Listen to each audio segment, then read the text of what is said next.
I mention that merely in the showing. Now I can look backward from today and realize that the orthopedic surgeons and the surgeons generally were sound in their conclusions.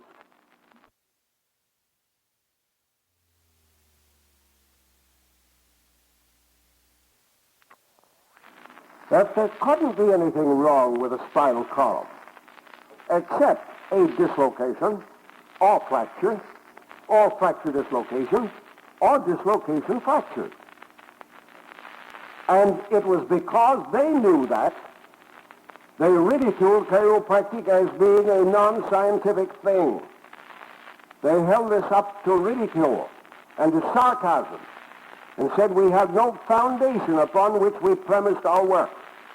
Because recall, in those days, we were all doing merit work on the entire backbone, which they knew couldn't be subluxated without a fracture or a dislocation. Today, as we look back, we know that that's true through the interarticular osseous locks of all the vertebrae below the axis.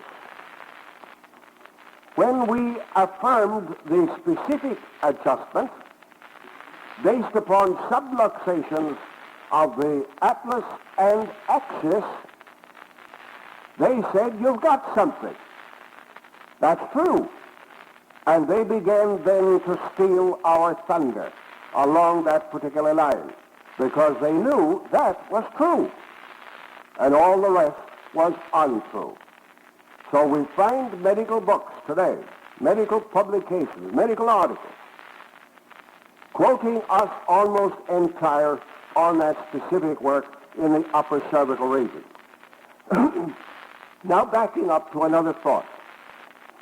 My father, as you recall in his book, which, by the way, was a hasty compilation of many of his more or the older writings that he had, he said that he adjusted a second dorsal for Harvey Lillard. Now that is not true. I was present when Harvey Lillard was adjusted. I know where he was adjusted and I know how. It was in the upper cervical area. I saw it. Then you will ask, did Father lie about it? No, he did not. Did he adjust the second dorsal? He possibly did, under the construction of our ideas of then. Did he adjust an upper cervical? Yes, he did. On Harvey, he only adjusted that big bump. He did not adjust below that on Harvey to restore his hearing. Then you raise the query and raise it wisely. Why then did he say second dorsal in his book published many years later? I'll tell you why. In those days, the medical profession and all the surgeons and all the orthopedic surgeons had proclaimed long and loud that anything done upon the spinal column would produce a dislocation and paralyze the man and he would die.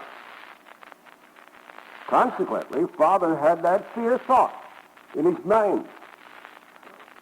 If I do some to this back, it's dangerous. Very dangerous. I'll produce a dislocation. Now paralyze the people.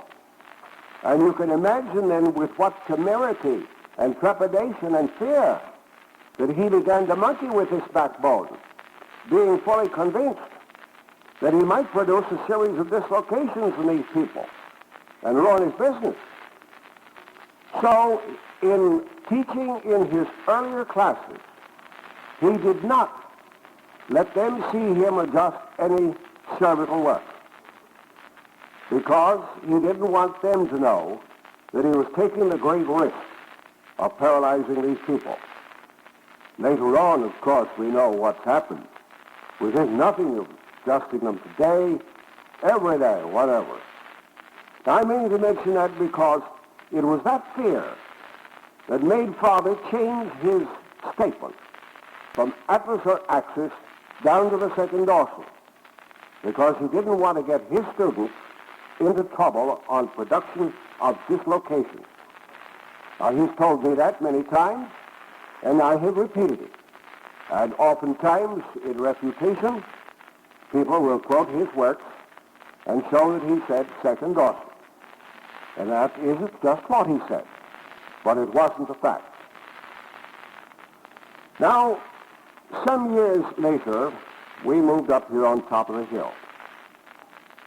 And then an interesting experience happened that I think you'll be glad to hear. A man named Frank Wright, an elder in the First Methodist Church in this city, an insurance agent, had an experience one day of an ex-convict, a parolee, came to him and said, "Mr. Wright, I was paroled 2 weeks ago from the Anamosa Penitentiary. I tried to get a job. Nobody will give me a job. Do you know where I can find some work to do?" Mr. Wright went into the question and questioned the man. And here was his story. He said, "I've just served 10 years. During those 10 years, I had lots of time to think and to realize that crime doesn't pay. I have come out an honest man. I'm going to be honest. So every place that I go and ask for a job, they say, 'Where did you work last?'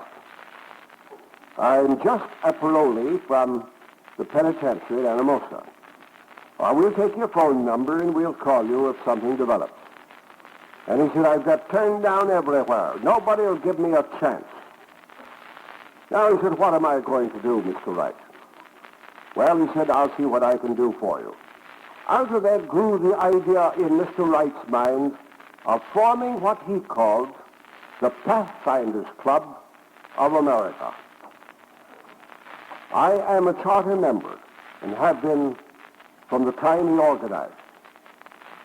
One day, Frank Wright developed what he called a quick adjustable monkey wrench. Instead of turning the screw to shorten it or turning the screw to open it, he would press the spring and right out. Frank Wright conceived the idea of taking that quick adjustable monkey wrench to Henry Ford. Henry Ford bought it for $50,000.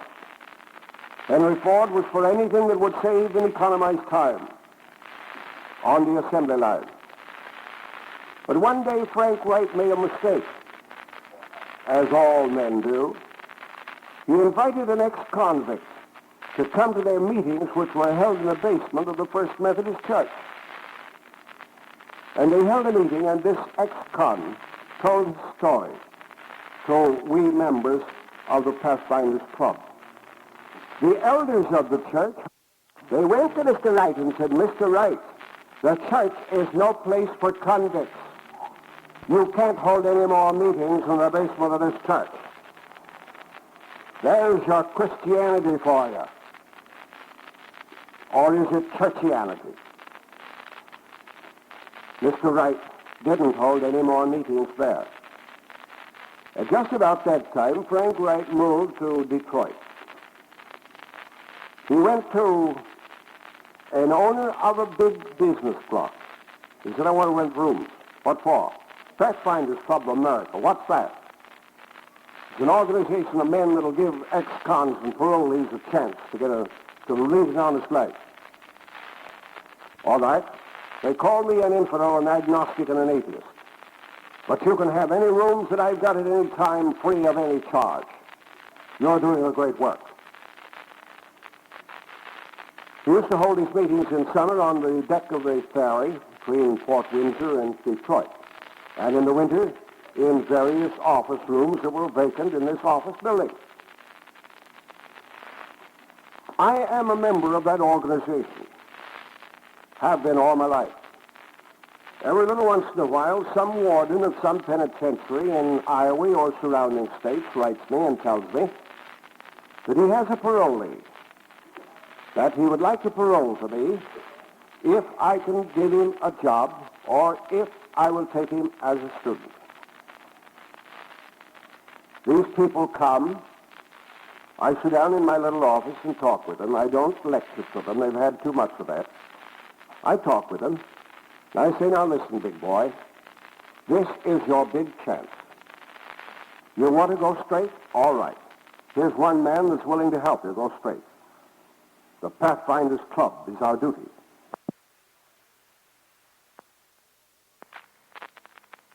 I'm going to give you $500 in currency. I want you to go up to the registrar and enroll as a student in school. Don't tell him who you are. There'll only be two people that knows, you and me. We'll go through this school. When we get out, you can practice. And if, as, and when you earn money, you want to pay this $500 back plus 6% interest, do so. And I will put that in a revolving fund and help somebody tomorrow just as this fund has helped you from somebody yesterday. Throughout these years, we have had 298 men and women paroled to me who have gone through this school. You don't know who they are. Only today, one of these fine people came to me, said, B.J., God bless you, you gave me my chance. And I'm still straight as a die.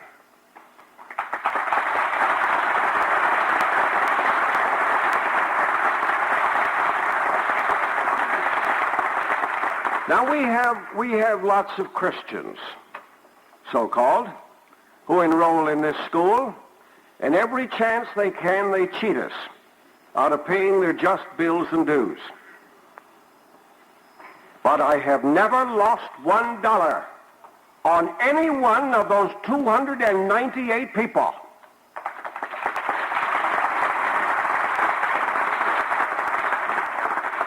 They've all returned their money with 6% interest. Now you know me well enough to know that I don't follow any sect or creed or denomination.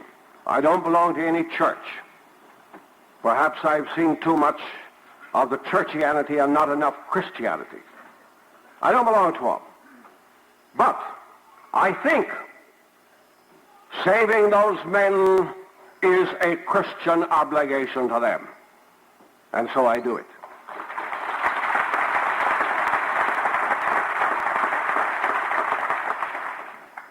Go thou and sin no more, said the Master to Mary. Now an instant happened.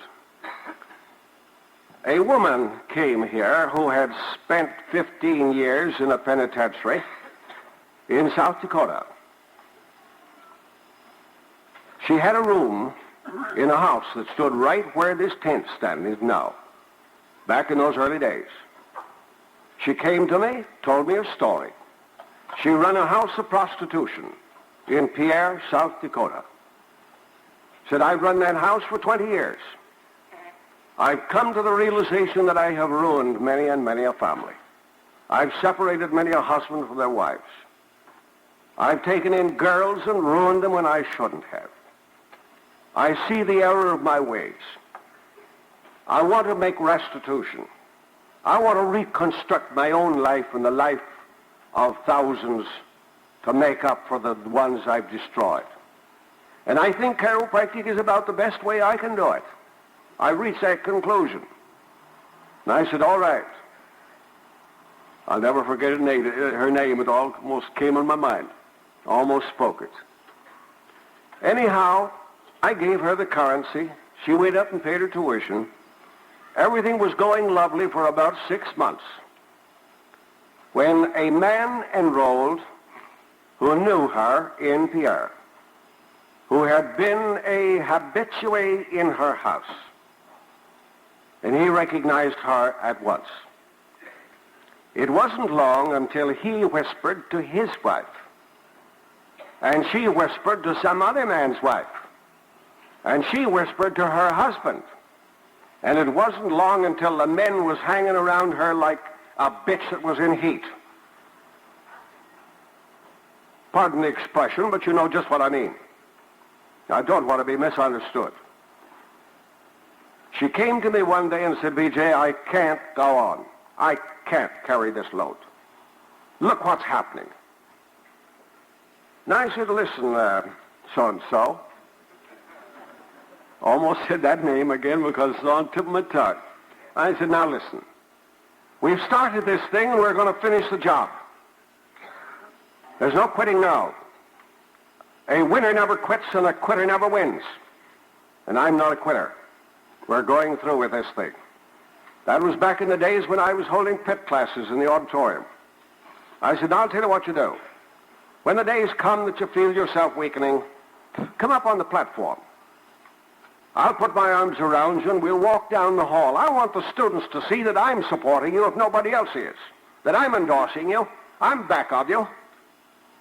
And so as we walk down the hall, I'd say some little encouraging word to her, which she needed badly. And it wasn't long. Say, did you see B.J.? And she said, oh, what do you think of that? He found out who she is. He knows. I'll just bet you. I'll just bet you. I didn't care. I didn't care. We carried right through and she graduated. But one day before graduation, I was called to see a case of a child with pneumonia in this very house. In going past her double sliding doors to go upstairs, the doors were open about 4 inches. And I just happened to look in as I went by. Here was this woman standing in front of the dresser, in front of the mirror, with a gun in her hand. I stuck my nose quickly in this little gap, and I said, put it down. Put it down. Put that gun down. She turned around, and there was a determined look on her face. I said, put it down. She did. I pushed the door open and I said, now what was you going to do? Oh, B.J., I just can't take it. I can't take it anymore. I just can't do it. I said, oh, yes, we will. You are one of the most selfish persons I've ever met. So what do you mean I'm selfish? Oh, you was going to take your life? That's selfish. You've got a little daughter, 8 years old. You're going to take her life, too. That's selfish. But what's more than that? Once you get out of here as a graduate, you're going to take the lives of 1,000 people. You're a wholesale murderer. Now go ahead and take your own life if you want to. But remember, when you shoot yourself, you're shooting the lives of 1,000 people that you will save the lives of after you get out of here.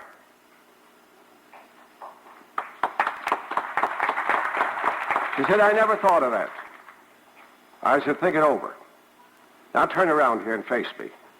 I want you to look me eye to eye. Put your hands in mine. And with all the fervor and sincerity and honesty you've got, I want you to mean what you say when you look at me and say, I'll never touch that gun again. And she did. Later on, after she graduated and moved away, the housekeeper called me and said, B.J., there's a gun over here in the drawer. What'll I do with it? I said, I'll come up and get it. It's in my museum showcase as a memento of 1,000 lives that I saved. Just think of it. Gossip! Nasty, mean gossip. It's the most virulent poison there is. More virulent than any cobra could inject into a human vein. Because that kind of poison strikes at the root of thought. Gossip. When I stood in the rectory of the monastery of the Cathedral of Milan and saw that gorgeous painting of Leonardo da Vinci's The Last Supper, I sat down on a bench and I watched it and looked at it and studied, and it came to life. It moved, it talked. I saw the master sitting there, and I saw the servant come in and said, Master, there's a woman that waits without. Yes? Who is she? Mary Magdalene. But Master, Don't see her. Don't see her. She's a harlot. She's a woman of the streets, master. You can't afford to mix with her. Listen, show her in. She came in and sat down with his feet. Now, I think he probably stroked her red hair and looked into her eyes, said, "Tell me what's wrong, sister." She poured out her troubles. Finally, he said to her, "Go thou and sin no more." And she walked out. And then he called the servant back and said, "Listen, if I'm as good as you think I am, she can't hurt me. Hereafter you show them in." There's where we get a lesson. But these lessons seemingly don't sink in. We listen to them in sermons, yes, and then come home Monday and gossip about people. I remember once I was being initiated in a certain organization in this city, and when I reached the altar, they asked me a question, "Do you believe in a God?" And I said, "No, I don't." Looked at me surprised and said, "We can't go on." And I said, "I understand that. I'm not going to prostitute what I believe just to join this organization." They took me out in the anteroom and they said, "BJ, what do you mean?" I said, "I meant just what I said. I do not believe in a God. But if you'll change your language to ask me the question, do I know there is a God? I will answer you yes." They took me back in and said, "Do you know there is a God?" I said, "I do." Then we went on with our rat killing. Now here's the funny part about it. There was a couple of preachers in that room that night, and they should never have revealed what took place in that room, but they did. They called a meeting of the Davenport Ministerial Alliance the next day, and they told these ministers, "Why, we heard B.J. say in his own words that he didn't believe in a God. Why, we can't have that kind of a man in this community. He will ruin this community, a man of his influence. Oh, we've got to condemn him." Yeah.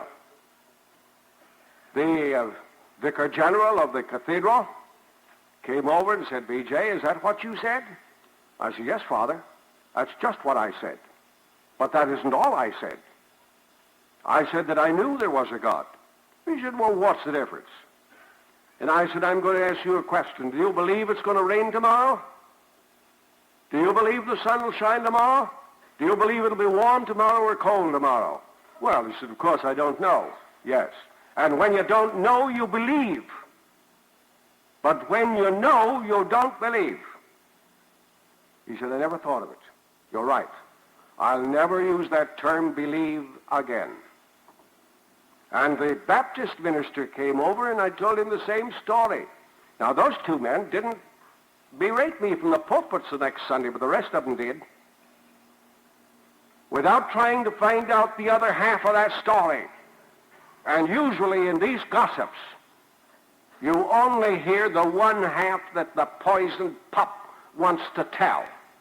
They don't get the other half of that story. That's the trouble with gossip in its poisonous effects. Well, now, please don't get me started.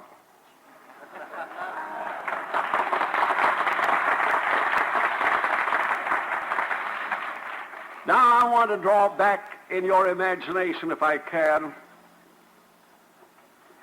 a boy of 18. Now, you can go back many, many years when chiropractic, the word or the name or anything about it was unknown anywhere. You see, Father had vamoosed, sold all the second-hand furniture he could in Vamoose, California, and left a boy of 18 with 42 rooms, $8,000 in debt. Said to me, "Now you skip to California when you get a couple of $100 and come out and meet us," which I didn't do. Well, anyhow, here was a boy of 18. And here I was trying to reclaim and rebuild this business that Father had ruined. Now, he didn't ruin it determinately. He wasn't vicious. He was going through that transition of evolution from magnetic healing to chiropractic. It is peculiarly going through that transition. And Father was a very determined individual. He talked his ideas, as crude and as raw and as uncouth as he was and as unfinished as they were. He talked those things everywhere to everybody all the time until he made himself a damn nuisance to everybody. When they'd see him coming, they'd run, cross the street, anything to avoid him. Just like some chiropractors that I know that run into me. Buttonholing me all the time with some little petty peeve that I discarded 40 years ago. But they're just finding it out today and they think it's wonderful. But be that as it may, I was struggling, so I left one of my students, a Dr. Henry, that later on practiced in Peoria, Illinois, to run this place, because we'd had a lot of patients coming from Virginia. One by one, and so finally one man came on a cot, completely paralyzed, weighed less than 100 pounds. I gave him adjustments, and when he left, he was walking and healthy like anybody else and weighed 150 pounds. And he went back to Virginia. And he kept sending patients from Virginia, and everyone said, now you just come to Virginia and we'll give you all you can do. Did you ever hear that before? Well, you know, I took it like a grain of salt, took no stock in it. But one time I had 18 patients from there. And believe me, a patient was a monument to me. And the dollar was a cartwheel. Well, I was cleaning off that $8,000 debt, buying furniture, building the place up. Every dollar, how I skimped and scraped and saved those dollars. Because I wanted to redeem my name. And you know, when Father skipped to California, I went over to the landlord and said, I'll take care of this. I'll clean this thing up. And he said to me, what can I expect of you? You're all out of the same litter of pups. Oh, you can laugh, but I didn't. I looked at him and I said, damn you, Mr. Putnam. I'm going to stay in Davenport until Davenport becomes proud of the name of Palmer.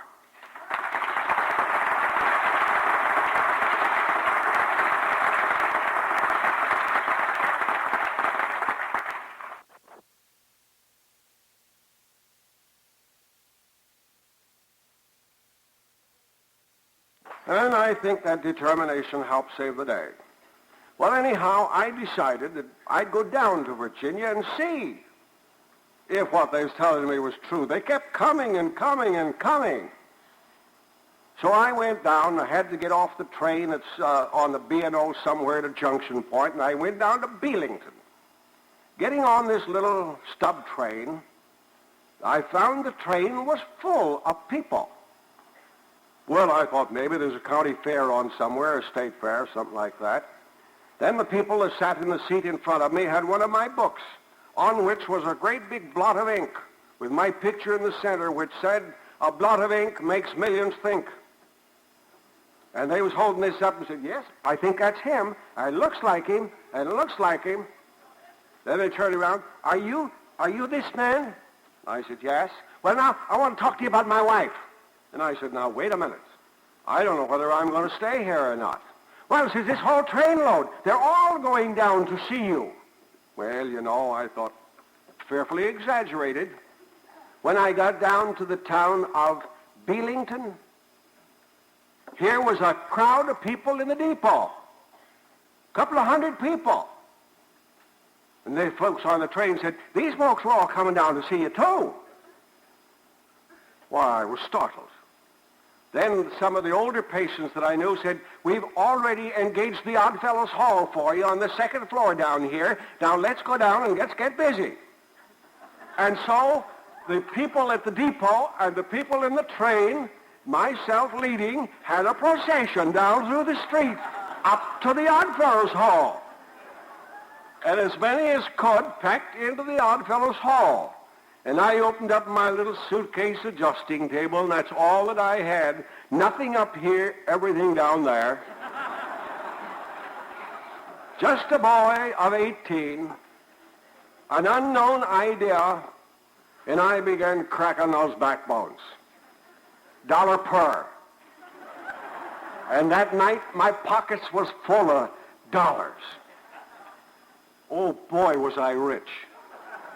I stayed there, I think, 5 or 6 weeks, and then I moved on to Currens, and then moved on to Elkins. And it was when I moved down to Elkins, I found the town was closed against me. I couldn't get any rooms anywhere. Well, ingenuity, little old Innate was on the job. Innate said, all right, one of your patients lives out on a farm at the edge of town. Go in town and buy a team of horses and buy a bus and go down and pick them up and take them out on the farm. Then take them back. And that's what I did. Then I published I tried to buy space in the newspapers, and they wouldn't give it to me. Then I published a little newspaper. And at night, I used to sneak around and drop them in the houses all over town at night. Then I was arrested for peddling bills without a license. Oh, those were the good old days. The good old days. The days where the boy was fighting for existence. A series of articles appeared in the paper in Elkins, signed by one who knows. I couldn't buy space to answer, but somebody did answer, signed by one who knows neither. I found later it was United States Senator Elkins. The town was named after. Well, in those early days, I practiced in Lake City, Iowa, and up in Traverse City, Michigan, Manistee, Michigan, and so on. I was quite a roamer around. But, oh boy, I was making money, and I was paying off those debts and paying the salary of a man to run the business here. Those were the good old days. But maybe you think there wasn't a fight on our hands. I told the doctors down there in those towns, come on, arrest me. I want to be arrested. It'll make more business for me. And they wouldn't do it. The mean old meanies. Well, it's a long road, isn't it? From those early days and those vicissitudes up to now. And yet, I hear a great many things said about me, and it doesn't hurt. But let me just point out some things. 60% of our WHO organization in Des Moines have been with us for 10 years. 40% of that crowd have been with us 20 years. I don't need to tell you, you come here year after year and see the same old faces. Herb Hender, 28 years. Ralph Evans, 30 years. My chauffeur, Billy Ovens, on the ambulance, started his 30th year about a week ago. And so it goes all down the line. They stay with me years and years and years. Now I ask you, can I be such a hell of a guy when people do that?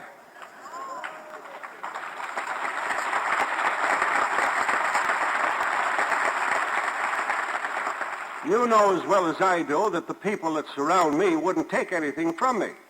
And so I don't give it to them. I merely mention that by way of showing that the things that you hear are not always true, or these men wouldn't stay with us year after year. I think one of the finest things that you noticed in that Des Moines Register story when I was being interviewed, they said, B.J., what do you consider the greatest accomplishment of your life? Well, first time I'd ever been asked that.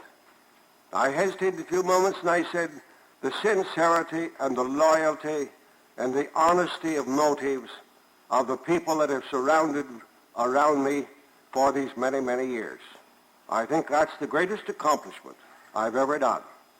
You know what a great executive is? He's an ignorant man that knows how to select intelligent men and run his business. Now, I've always wanted and believed in helping the handicapped people. I've been fearfully handicapped. I have no education. You know that. There was a time when I thought that was disgraceful to admit that I didn't have education. Today, I'm proud of it. I was quituated the first half of the first year of high school. Will Hickey down here and Will Loggy used to run a series of drug stores, and Will Hickey that has cigar stores from Superior, Wisconsin to Havana, Cuba, over 100 of them. We three went one day to the study room, and we took 3 live rats to school in cigar boxes. And then when we saw the doors were closed, we turned the rats loose. And the girls all jumped up on their desks and pulled up their skirts. And that's what we did it for.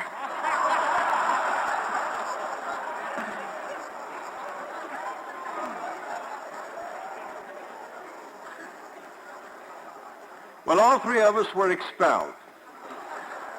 Will Hickey and Will Loggy went back. I never did.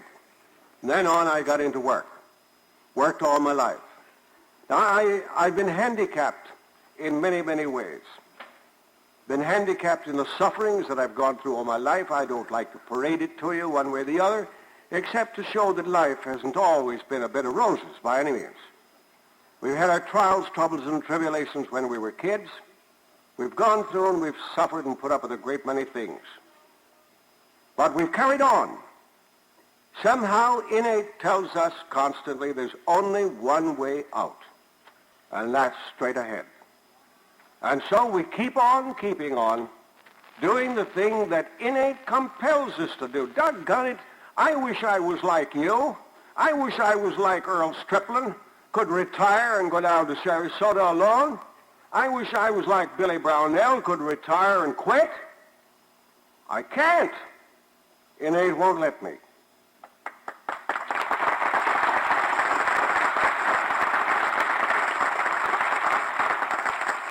When I see these blind people around here, one of them came through here earlier in the evening, and I see Dr. Bend out there, you don't know how I glory in their fighting against their handicaps, because that's all I've done all my life, fight against the handicaps. The challenge to overcome the handicap, the challenge to beat it down and come through on top of it. Oh, it's a glorious fight when you've got something within your head that helps you do it, like my innate does. So it becomes a great blessing to help the handicapped people. I'm glad to do it. I like to do it because I've done it all my life.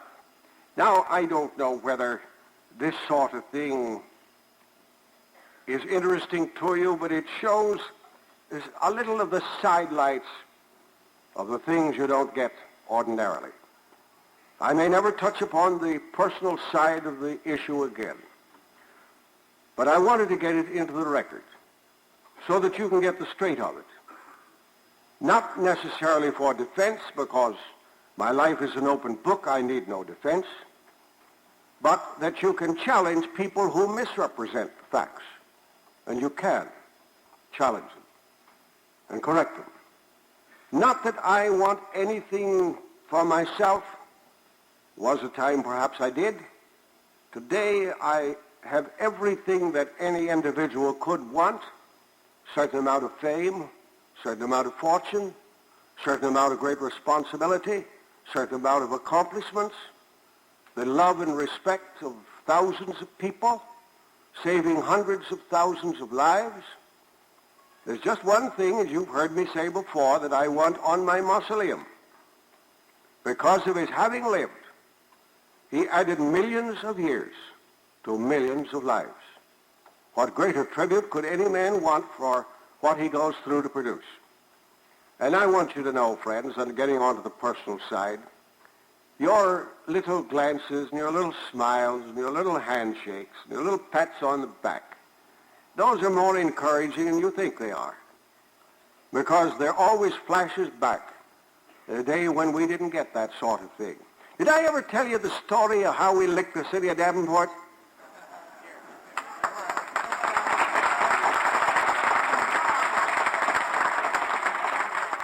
I could tell you stories from now till tomorrow morning.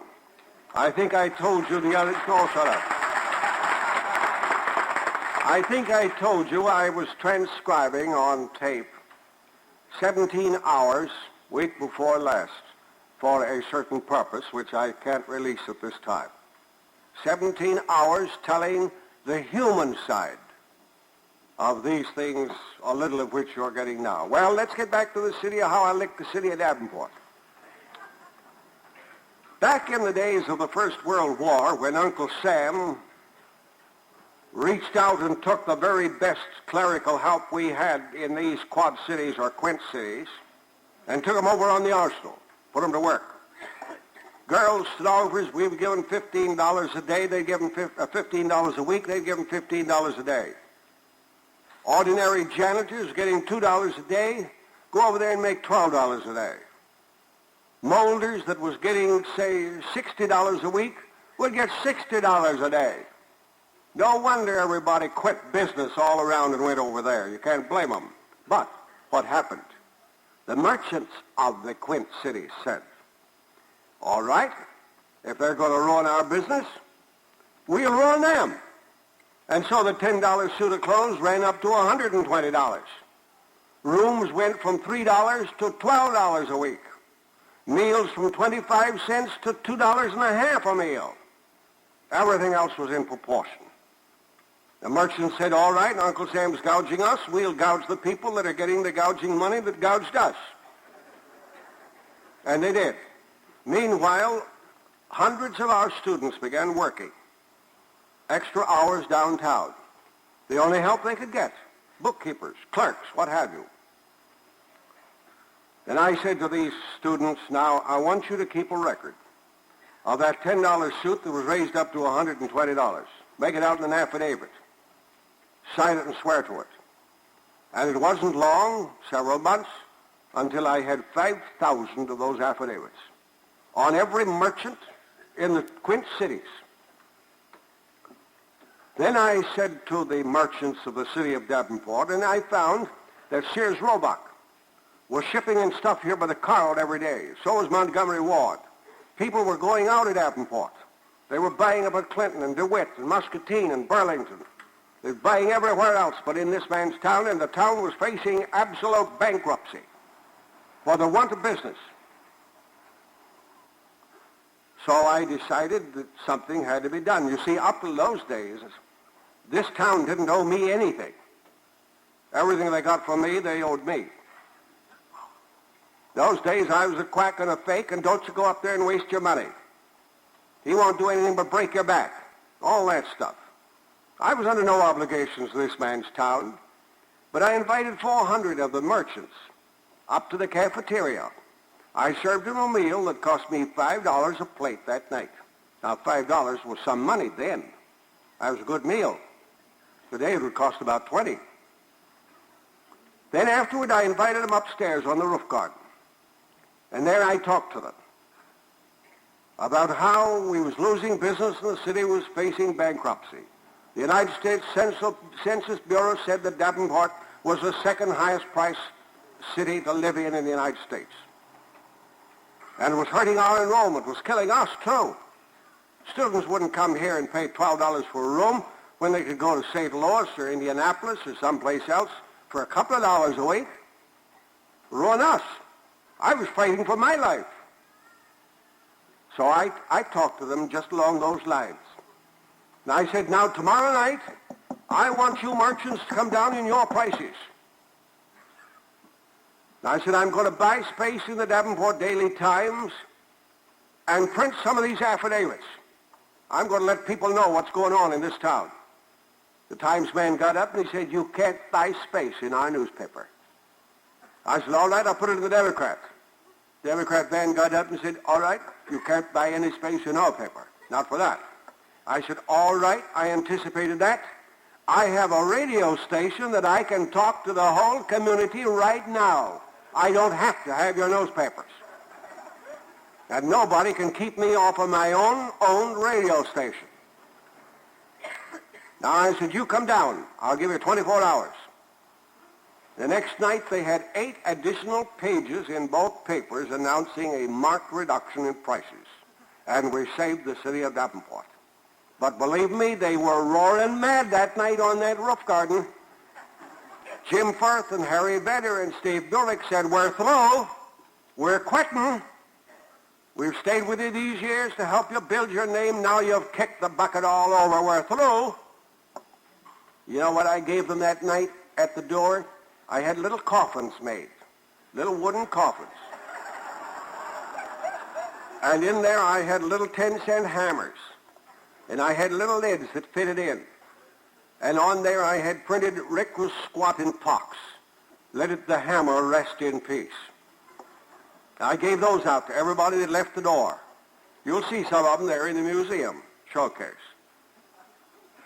That licked the city of Davenport by one man with the courage of his convictions. Today, the town thanks me for it. Every once in a while, it's brought up somewhere. Well, if it hadn't been for BJ, we'd have been bankrupt and out of business.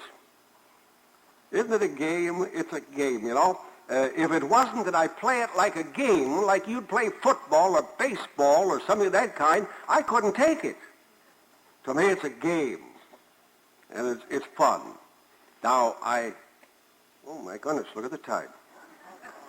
But it's a pleasure. It's a pleasure to know, really, that after all of these things that have transpired and I haven't begun to give them... Did you ever know I was a convict? Yeah. I was a convict 6936 in the Stillwater, Minnesota Penitentiary. Locked up in a cell with a cellmate, wore the stripes, ate with the assembly, the mess, with all the rest of them. I was in there 6 weeks because I wanted to see what the other fellow looked like. I was a student of penology, in at the request of the governor of the warden, the same as they all are. Went in as at my own request to the governor. I wanted to study the penal mind, and I got a great deal out of it. I'll never forget once I was out in Los Angeles, Oakland, at a state convention, and the chairman of the Board of Correction Institutions brought his son over to see me professionally, and I went over the case with the chiropractor and asked me what my bill was, and I said nothing at all. He said, well, of course that was then. That wouldn't be now. But anyhow, he said, now what can I do for you? Is there anything I can do for you? And I said, yes, there is. I want to go over to San Quentin. And I want to go over in the little paddy wagon, the kind you take your criminals over in. And I want to go through every red light. Now I want you to blow that siren. I want to be able to say that I could go through all the red lights to San Quentin. And they did. Took me across on the ferry. We got over to San Quentin. They showed me all around San Quentin. We ate in the executive officer's ward. And Mr. Mooney, you'll recall the great Mooney case, he waited on us at the table. The warden had told me not to talk to any of the inmates, but I did say to him, I would like to meet Mr. Mooney.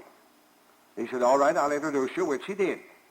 I said, Mr. Mooney, you have one friend on the outside. That happens to be myself. I hope someday you clarify yourself and get out. He said, thank you, doctor, thank you. And he went on serving our hash. I mention that merely to show you that I've knocked around a whole lot.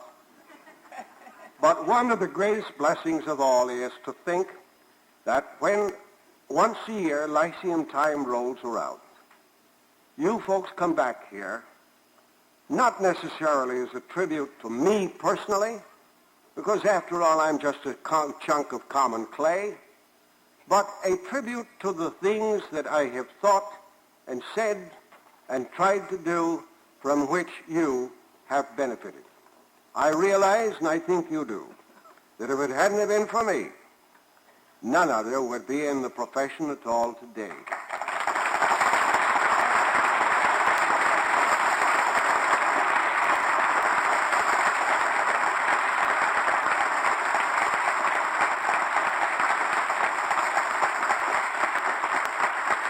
Father determined in the earliest years, when he began to realize what he thought he had, which was justified, he realized that he had struck a gold mine, something that was great, and he wasn't going to teach it to the world. His idea was to teach to me, father to son, son to his son, and carry it along as a family secret.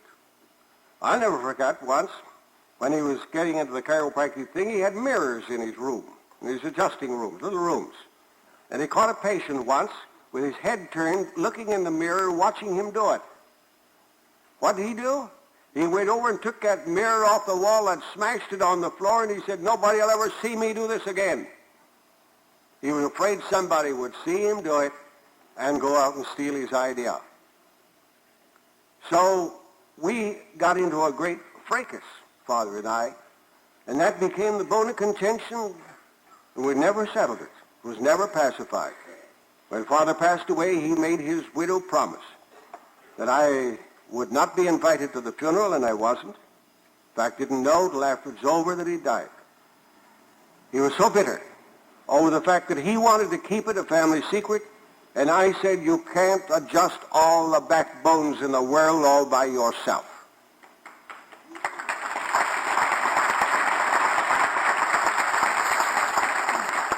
I somehow, even as a kid, seemed to grasp the idea that this was too big for one man, that it was a service for all mankind, and it should be given to the world at large. And that became a bitter fight. There's a feud between us. Oh, I could show you letters by the score that he wrote me. Boy, they should have been written on asbestos paper. And he could write. Someday, perhaps, I'll issue a white book and publish those letters. You'll get an insight of what kind of a man he was. Well, anyhow, it's interesting to close with this one thought. When Father was out at Letts, he met a Molly Hudler, and he dearly loved that woman. I don't know why he didn't marry her. Perhaps he was then married to one of his wives. I don't know. But he fell desperately in love with Molly Hudler. And he didn't see her for many, many years. And finally, one year, he came back. And when he was a widow, Villa Thomas, who was the fifth wife, had died, and he was now single. And he run into Molly Hudler and married her finally at the end, the sixth wife. And Molly was a pretty decent sort of a gal. I liked her. And I think she liked us, we kids. But I just mentioned the passing to show you that if at first you don't suck seed, keep sucking till you do. And so Father married his first love, Blanche. I don't want you to get the wrong impression. Peculiarly, I have very little respect for my father as a father. Now, don't misconstrue that. As a father, he never was a father to weak children. But I placed that man up on a pedestal. To me, he is one of the great men of history. That man has and is still doing more for mankind than any other man that I know of. I place him along ranks with Thomas A. Edison, some of those men, as one of the great men of all time, of all history. As the discoverer of chiropractic in its principle and its practice, I emulate and revere my father and his memory. As a physical father, no, I can't. But I don't hold any bitterness in the matter. There was a long time that I did. When I was a kid, I was very bitter. And so were my sisters. But I've long since got out of that, because innate says when you hold hate in your mind, you hate yourself. And so I don't want to hate myself, so I love myself, and so innate loves me now. Good night.